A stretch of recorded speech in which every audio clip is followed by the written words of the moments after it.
Welcome. In front of me is a VIVO V20 SE, and today I'll show you a couple tweaks and tricks you can do on this phone.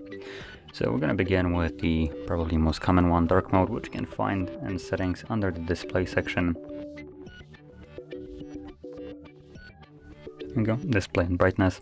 And you have it right here, so you can simply toggle it on for permanent effect. Now you can also tap on it, and you have a couple of additional options. So you can actually set it up to be sunrise to or sunset to sunrise, or you can set it up as a schedule also if you want that.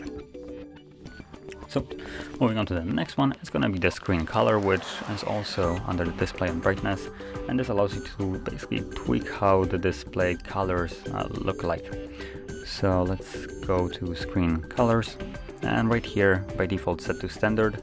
You can also select it to be professional, which is a little bit more yellowish tint to it.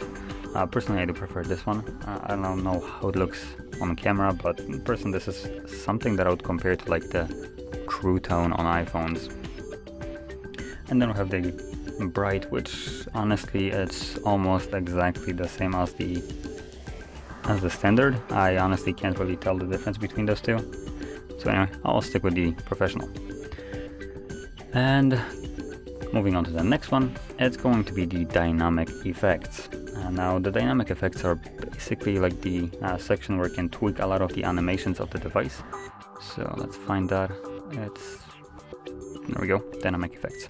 And as you can see, you have a plethora of things to choose from. You have things like charging animations if you want to change that to some other ones, or none at all.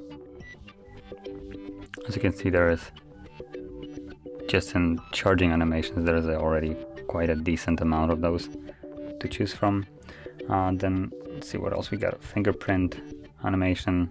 So this is just how the under display fingerprint looks like when it lights up for you to know where you need to press. So obviously you can go over a lot of those and pick whichever one you like. You have a fairly decent choice right here. Now moving on to the next option, it's going to be the ultra game mode, which again is in the settings right here, and obviously this is strictly for mobile gaming.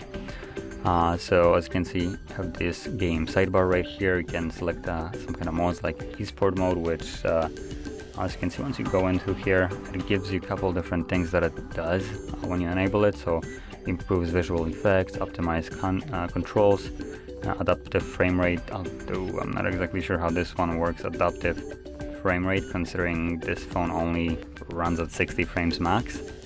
So this seems a little bit like jammed in there just so they can actually add it. But anyway, you can go around and tweak different things in here, as you can see.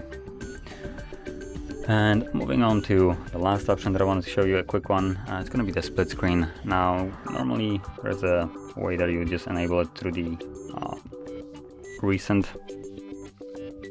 As you can see, it's right here, but honestly this phone actually comes with a gesture, so you can use 3 fingers, swipe up, and voila, you quickly enable the split screen. And you can basically enable some other app if you want to. Split screen with. Now not every app will be supported by this, so keep that in mind. If for instance you open up that isn't supported, like as an example settings or camera, it will just straight up quit the split screen. But other than that, it's a really nice thing to have. It works especially well with things like for instance YouTube and browser, where you can listen to YouTube and do other stuff, so highly recommend using that. Now anyway, this would conclude all the tweaks and tricks that I want to share, and if you found this very helpful, don't forget to hit like, subscribe, and thanks for watching.